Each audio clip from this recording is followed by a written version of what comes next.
कीर्तनाची वारी देवाची वारी कीर्तनाची वारी नाम गोड नाम गोड नाम गोड नाम गोड पुरे कोड सकळही रसनायेरा रसाविटे घेता घोट अधिकही अणिकारसे मरण गाठी येणे तुटे संसारे रसनायेरा रसाविटे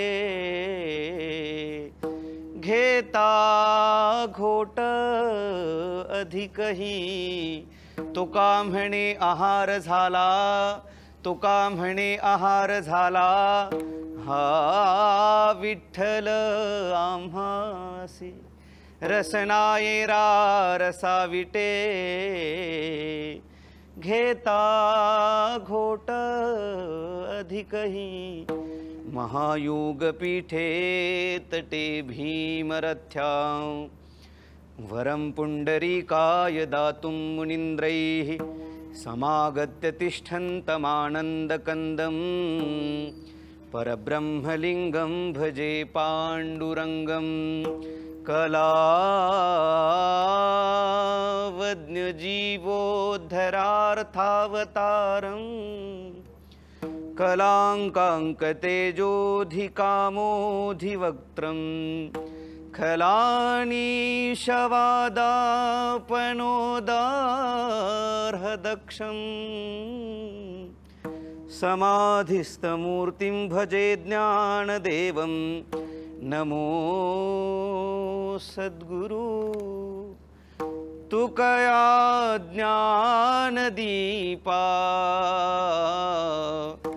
नमो सद्गुरु सच्चिदानन्दरूपा नमो सद्गुरु भक्तकल्याणमूर्ति नमो सद्गुरु भास्करा पूर्णकीर्ती सेवेलागी सेवक झालो तुमच्या लागलो निज चरणा तुमच्या लागलो निज चरणा तुमच्या लागलो निज चरणा अहो स्वामी तुकया देवा यावरी न करावा अवहेर अहो स्वामी तुकया देवा यावरी न करावा अवहेर यावरी न करावा अवहेर यावरी न करावा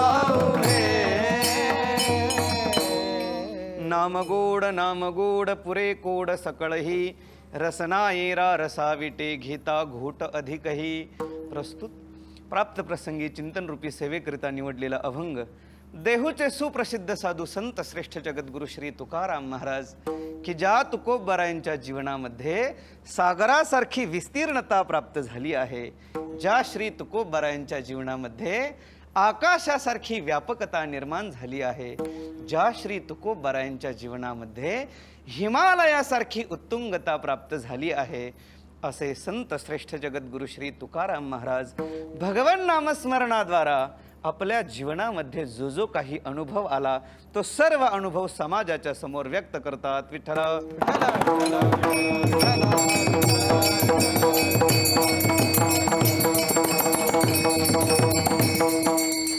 पहा, जीवन जगत असताना अनुभव हे प्रत्येकालाच येतात, पण प्रत्येकालाच आलेला अनुभव समाजाच्या समोर व्यक्त करता येईलच असं नाही. जाता जाता बोलून जाईल. या जगतामध्ये जो जो कोणी माणूस जन्माला येईल त्या प्रत्येकाला अनुभव हा घ्यावाच लागतो. याच्याही पुढे जाऊन बोलायचं झालं तर या जगतामध्ये जो जो कोणी जीव जन्माला येतो त्या प्रत्येक जीवाला हा अनुभव घ्यावाच लागतो. मग तो माणूस असेल, गाढव असेल, कुत्रा असेल अथवा दोन पायाचा माणूस असेल. उदाहरण पाहत जाऊ आपण महाराज. एखादं कुत्र एखाद्याच्या दरवाजामध्ये भाकर तुकडा मिळेल या अपेक्षेने गेलं आणि तिथं गेल्यानंतर त्या कुत्र्याला भाकर तुकडा मिळण्याच्या ऐवजी त्या कुत्र्याच्या पाठीत जर काठी बसली तर दुसऱ्या दिवशी त्या दरवाजात उभं राहत असताना कुत्र विचार करतं, कालचा अनुभव फारसा चांगला नाही. मी कुत्र्याचं सांगतोय बरं. हां, म्हणजे मी बोलून गेलो, या जगतामध्ये जो जो कोणी जीव जन्माला येईल त्या प्रत्येकाला अनुभव हा घ्यावाच लागतो. त्यातली त्यात मानवी जीवनामध्ये अनुभवाला एक अनन्यसाधारण महत्त्व आहे. जसे जसे अनुभव मानवी जीवनात येत जातील तशी माणसालाही किंमत येते आणि माणसाच्या शब्दालाही किंमत येते. नव्हे महाराज, जेवढे अनुभव मानवी जीवनात असतील तेवढं माणसाचं जीवन उदात्त होतं, प्रगल्भ होतं, व्यापक होतं. पण त्यासाठी बुडाशी अनुभव जमेला असणं फार महत्त्वाची गोष्ट आहे. जीवन जर आपण म्हणायचा विचार केला, मानवी जीवन वजा अनुभव, बरोबर काय राहील? गणिताच्या सूत्राच्या भाषेत जर बोलण्याचा प्रयत्न आपण केला, मानवी जीवन वजा अनुभव बरोबर जीवन म्हणण्यासाठी आपल्या हातात काही राहील का? नाही महाराज. जीवन म्हणजे काय असेल तर ते जीवनातील अनुभव आहेत. म्हणून मानवी जीवनामध्ये अनुभवाला विशेष महत्त्व आहे. विठ्ठला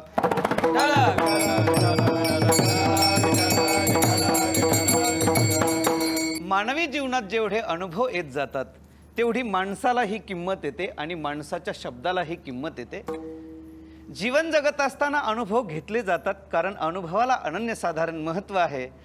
जीवन जगत असताना दोन पद्धतीने अनुभव घेतला जातो. एक आहे प्रापंचिक जीवनातील अनुभव आणि एक आहे परमार्थिक जीवनातील अनुभव. पण या दोन्ही अनुभवाच्या मध्ये गंमत आहे, गंमत. जरा कान उंच करून ऐका. पहा, प्रपंचात आलेला अनुभव देखील समाजाच्या समोर व्यक्त करता येत नाही आणि परमार्थात आलेला अनुभव देखील समाजाच्या समोर व्यक्त करता येत नाही. याचं कारण काळजीपूर्वक ऐका. प्रपंचात आलेला अनुभव समाजाच्या समोर व्यक्त करता येत नाही त्याचं कारण तो अनुभव त्या योग्यतेचा नसतो. प्रपंचात आलेला अनुभव समाजाच्या समोर व्यक्त करता येत नाही त्याचं कारण तो अनुभव त्या योग्यतेचा नसतो आणि परमार्थात आलेला अनुभव समाजाच्या समोर व्यक्त करता येत नाही त्याचं कारण समाज त्या योग्यतेचा नसतो. विठ्ठला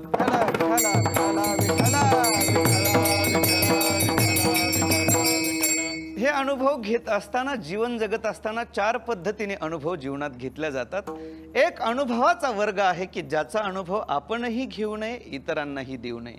एक अनुभवाचा वर्ग आहे कदाचित काही अनुभव स्वतःला घेता येत नाहीत पण त्याबद्दल इतरांना मात्र काहीतरी सांगावं लागतं.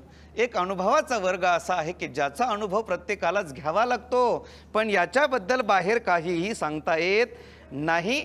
आणि एक अनुभवाचा वर्ग असा आहे की ज्याचा अनुभव प्रत्येकानेच घेतला पाहिजे आणि जगाला देखील दिला पाहिजे. किती प्रकार झाले?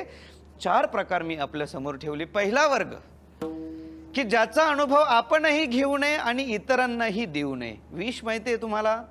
विष काय म्हणतात इकडे? विष, पॉयझन, रोगर, जहर. हां, आता तुम्हाला कळालंय मला काय म्हणायचंय. नाहीतर तरुण एखादा मुलगा म्हणायचा, महाराज माझा काय आज बर्थडे नाही, तुम्ही मला कशाला विश करताय. कळालं तुम्हाला मला काय म्हणायचं. विष काय होतं? विष घेतल्यानंतर अनुभव नाहीत ना. विषाचा अनुभव स्वतः करताही बाधकच आहे आणि इतरांकरताही बाधकच आहे. असे जगात पुष्कळ अनुभव आहेत की ज्यांचा अनुभव आपणही घेऊ नये आणि इतरांनाही देऊ नये. विठ्ठला विठ्ठला विठ्ठला. अनुभवाचा दुसरा वर्ग, कदाचित काही अनुभव स्वतःला घेता येत नाहीत पण त्याबद्दल इतरांना मात्र काहीतरी सांगावं लागतं. एकदा काय झालं, एक मनुष्य आजारी पडला, डॉक्टरांकडे गेला. डॉक्टर साहेब 2 दिवस झाले अन्न नाही, पाणी नाही, तोंड कडू पडलंय, मळमळतंय, चक्कर येते, काहीतरी होतंय म्हणून मी तुमच्याकडे आलो. डॉक्टर म्हणतात काही काळजी करू नका, मी या 4 गोळ्या तुम्हाला बांधून देतो. सकाळी एक घ्या, दुपारी एक घ्या, सायंकाळी एक घ्या आणि झोपेच्या वेळी एक घ्या. अगदी ठणठणीत व्हाल, काही काळजी करू नका. आता मला सांगा, डॉक्टरांनी याला ज्या 4 गोळ्या बांधून दिलेल्या होत्या त्या सर्व गोळ्या डॉक्टरांनी घेऊन पाहिल्या होत्या का?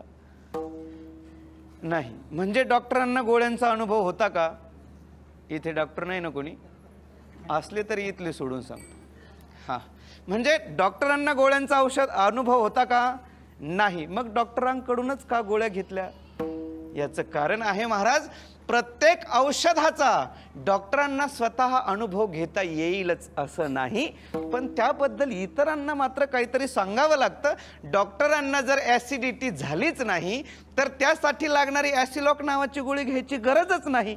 आणि असा जर सिद्धांत असता की जी जी औषधं डॉक्टरांनी स्वतःवर आजमावलीत तीच इतरांना द्यायची, तर असाध्य, जगातील असाध्य रोग अगोदर सर्व डॉक्टरांना व्हावे लागले असते आणि ज्या औषधांनी डॉक्टर नीट झालेत तेच औषधं इतरांना देता आली असती. पण तसा मात्र सिद्धांत नाही. माझं तात्पर्य एवढंच आहे की प्रत्येक अनुभव प्रत्येक माणसाला घेता येईलच असं नाही, पण त्याबद्दल इतरांना मात्र काहीतरी सांगावं लागतं. विठ्ठला विठ्ठला विठ्ठला विठ्ठला